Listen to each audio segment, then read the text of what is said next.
Hello students, today we are going to see from the exercise 2.31, right? Question is the depression in freezing point of water observed for the same amount of acetic acid, trichloroacetic acid and trifluoroacetic acid increase in order given above and explain briefly, right?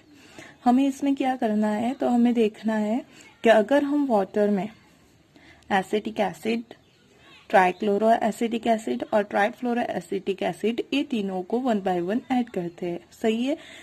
Fix amount में तीनों की same amount में हम इसे add करते हैं, तो जो वाटर है उसका जो फ्रीजिंग पॉइंट है उसमें जो डिप्रेशन होगा वो कितना होगा, क्यों होगा, वो डिस्कस करना है। और जो ये तीनों सब्सटेंस है उनको हमें इंक्रीजिंग ऑर्डर में लिखना है कि किसको ऐड करने से सबसे ज्यादा डिप्रेशन होगा, सही है। पहला दिया गया है एसिटिक एसिड, दूसरा है ट्राइक्लोरो एसिटिक एसिड एंड तीसरा है ट्राइफ्लोरो एसिटिक एसिड। यहाँ पे हम देख सकते हैं कि कार्बन के साथ 3 हाइड्रोजन है, यहाँ पे 3 क्लोरीन है और यहाँ पे 3 फ्लोरीन है।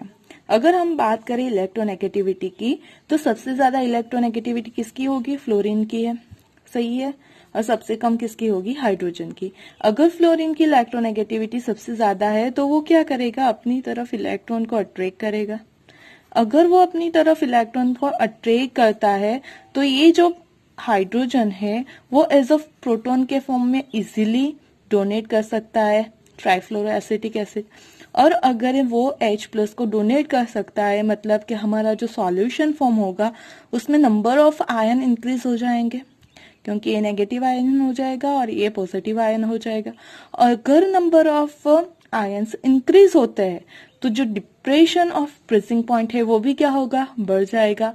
मतलब सबसे ज्यादा किसका होगा, तो ट्राइफ्लोरो एसिडिक एसिड के ऐड करने से डिप्रेशन बढ़ेगा, जबकि एसिडिक एसिड के लिए सबसे कम होगा, सही है। कैसे लिखना है देख लेते हैं। Among H, chlorine and fluorine, H is the least electronegative while F is the most electronegative. Then fluorine can withdraw electrons towards itself more than chlorine and hydrogen. Thus, trifluoroacetic acid can easily lose H+ ions. So, trifluoroacetic acid ionizes to largest extent. Now, the more ions produced, to the greater is the depression of freezing point.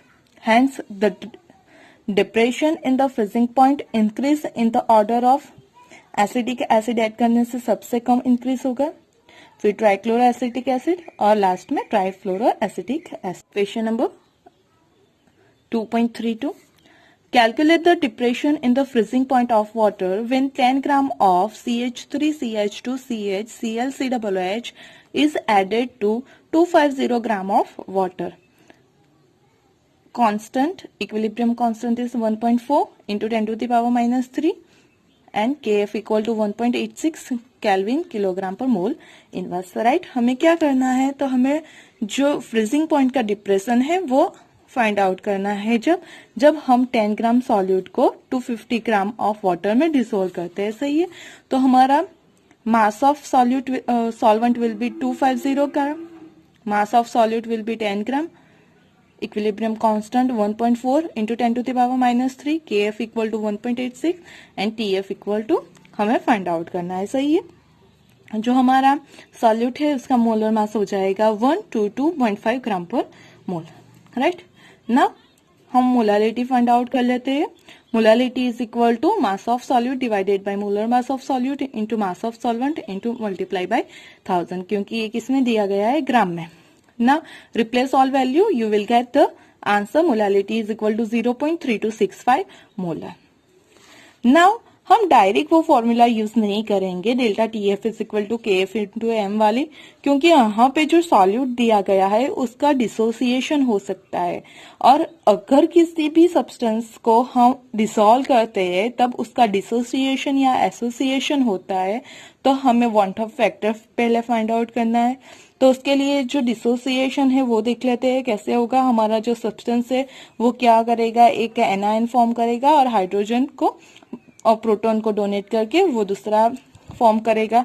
अगर हम इसकी concentration की बात करें तो initial concentration हमारे reactant की C है सपोज, और प्रोडक्ट होगी 0 अगर एट इक्विलिब्रियम पे जो प्रोडक्ट है उसकी कॉन्सेंट्रेशन C अल्फा जितनी होती है तो उतनी कॉन्सेंट्रेशन रिएक्टेंट की कम हो जाएगी, तो हो जाएगा C माइनस C अल्फा, उसमें से C कॉमन हो गया तो ये हो गया। अब हमारा equilibrium constant equal to concentration of product divided by concentration of reactant.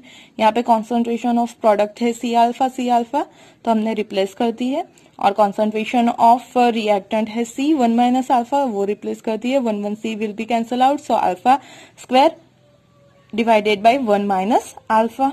सही है। अब यहाँ पे क्या हो रहा है, अल्फा की जो वैल्यू है वो very very less than to 1 है, तो 1 माइनस अल्फा नियर अबाउट 1 हो जाएगा।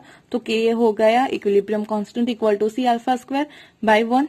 हमें अल्फा फाइंड आउट करना है, डिग्री ऑफ डिसोसिएशन, तो वो हो जाएगा अंडर रूट ऑफ के बाय C, राइट। हमने ऑलरेडी यहाँ पे कॉन्सेंट्रेशन फाइंड आउट करके रखी है, हमने मोलालिटी फाइंड आउट कर दी थी, लेकिन जो सॉल्वेंट है वाटर है तो मोलालिटी और मोलारिटी में कोई डिफरेंस नहीं होगा, क्योंकि जो वॉल्यूम होगा सॉल्यूशन का और जो सॉल्वेंट का मास होगा वो सेम होगा, डेंसिटी 1 है तभी। तो हम मोलालिटी भी यूज कर सकते हैं, कोई प्रॉब्लम नहीं है। वैल्यू रिप्लेस करोगे तो आपको अल्फा की वैल्यू मिल जाएगी 0.0655। Now we have to find out I want of factor which having formula total concentration after dissociation divided by total concentration before dissociation, right। आप यहाँ पे देख सकते हो आफ्टर डिसोसिएशन की टोटल कितनी होगी, C minus C alpha plus C alpha plus C alpha, और डिसोसिएशन के पहले की कितनी है C, हमने वो रिप्लेस कर दी, तो हमें क्या मिल गया I is equal to 1 plus alpha. सही है। अब अल्फा तो हमने ऑलरेडी फाइंड आउट करके रखा, उसकी वैल्यू रिप्लेस करोगे तो आई मिल जाएगा। Now delta TF is equal to I KF into M. सही है। Replace all the value and you will get the answer. Depression in the freezing will be 0.65 Kelvin, right? Now exercise 2.33. 19.5 gram of CH2FCOOH is dissolved in 500 gram of water. The depression in the freezing point of the water observed is 1 degree Celsius. Calculate the Van-Hoff factor and dissociation constant of fluoroacetic acid. Right? हमें क्या find out करना है, Van-Hoff factor find out करना है और dissociation constant find out करना है। सही है। यहाँ पे हमें क्या दिया गया है, तो जो सॉल्यूट है उसका मास है 19.5, मास of solvent will be it is 500 gram. Depression दिया गया है हमें फ्रीजिंग पॉइंट का, वो दिया गया है 1 डिग्री सेल्सियस। डिफरेंस है तो हम उसे केल्विन में भी लिख सकते हैं, तो हो गया 1 केल्विन। और जो हमारा वाटर है उसके लिए KF होगा 1.86 kelvin kilogram into mole inverse. सही है। हमारे पास फॉर्मूला है delta TF equal to KF into M।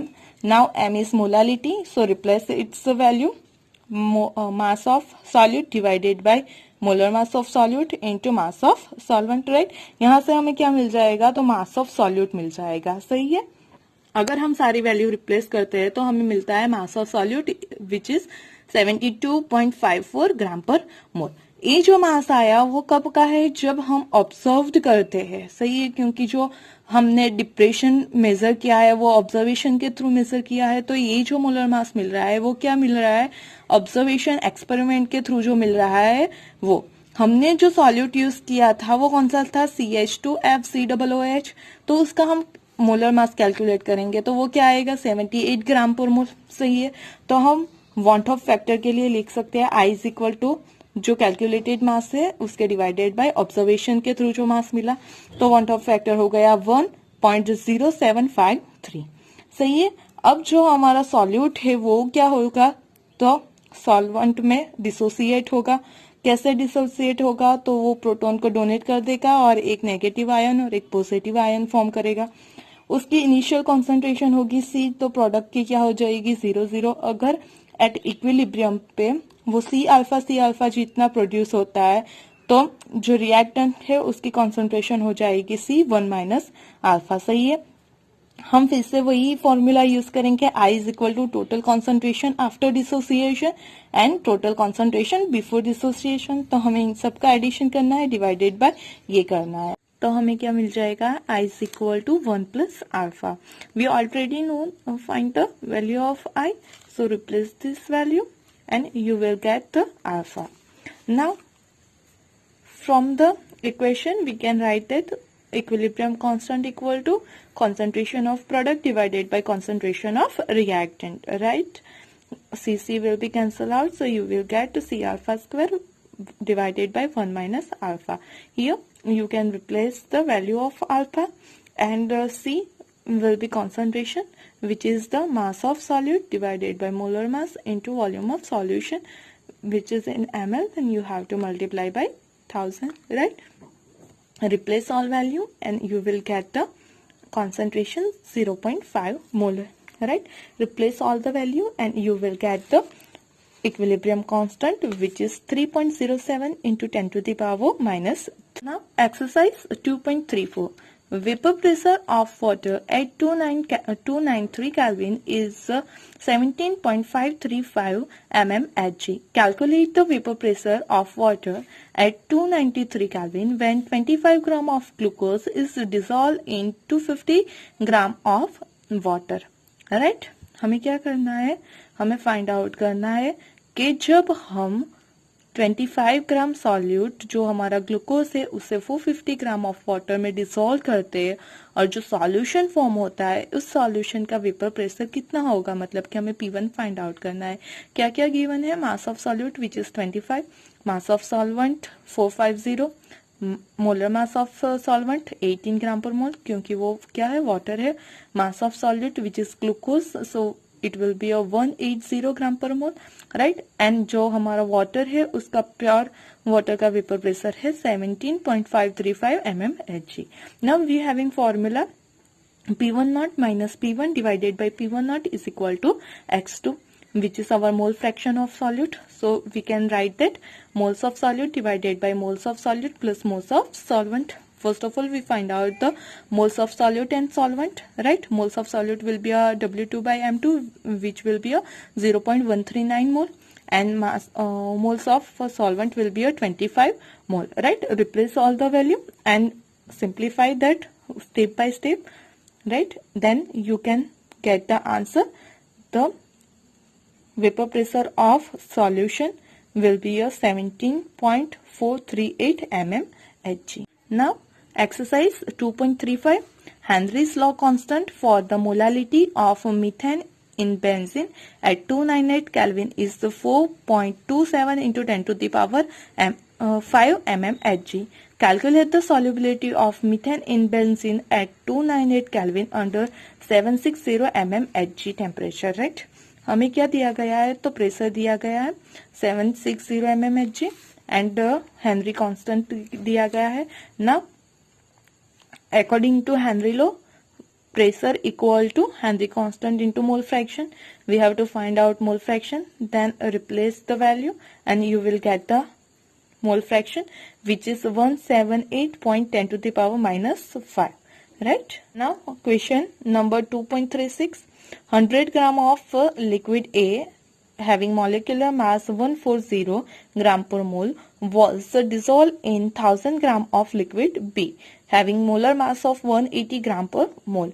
The vapor pressure of the pure liquid B was found to be 500 torr. Calculate the vapor pressure of pure liquid A and its vapor pressure in the solution if the total vapor pressure of the solution is 475 torr. Right, हमें क्या दिया गया है, तो दो liquid solution दिए गए हैं.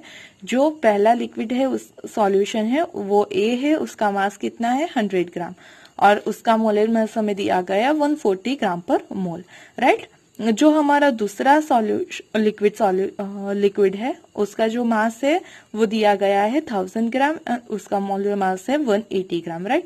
हमें जो बी लिक्विड है उसका प्योर लिक्विड का वेपर प्रेशर भी दिया गया है, वो है 500 टॉर एंड पी टोटल दिया गया है 475 टॉर, राइट. हमें क्या फाइंड आउट करना है, तो जो हमारा लिक्विड है उसका प्योर लिक्विड का वेपर प्रेशर और जब हम 100 ग्राम और 1000 ग्राम को मिक्स करके जो सॉल्यूशन बनाते हैं उस सॉल्यूशन में जो हमारा ए के थ्रू प्रेशर होगा वो हमें फाइंड आउट करना है. तो फर्स्ट ऑफ ऑल हम फाइंड आउट कर लेते हैं moles. right? Moles of A equal to mass of A divided by molar mass of A. Replace the term, you will get the moles of A equal to 0.714 mole. Now moles of B equal to mass of B by molar mass of B. So you will get moles of B will be a 5.55 mole. Now we will find the mole fraction, right, which is required. So mole fraction of A will be a moles of A divided by total mole. Replace all the value, so you will get the mole fraction of A will be a 0.114, right? Now mole fraction of B, you can find this by this method, or you can find by mole fraction of B will be a 1 minus mole fraction of A, right? You will get the same answer, 0.886. Now first of all we find out the vapor pressure of B in a solution, which is P naught B into mole fraction of B, right? हमें जो pure solute है liquid है हमारा, उसका vapour pressure दिया गया है और मिक्सचर में हम उसका फाइंड आउट कर सकते हैं by this formula. Replace the value and you will find the vapour pressure of B in the solution.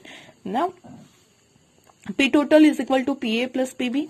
P A हमें फाइंड आउट करना है, हमें पी टोटल और पीबी दिया गया है. हम उसकी वैल्यू रिप्लेस करेंगे तो हमें मिल गया पी ए.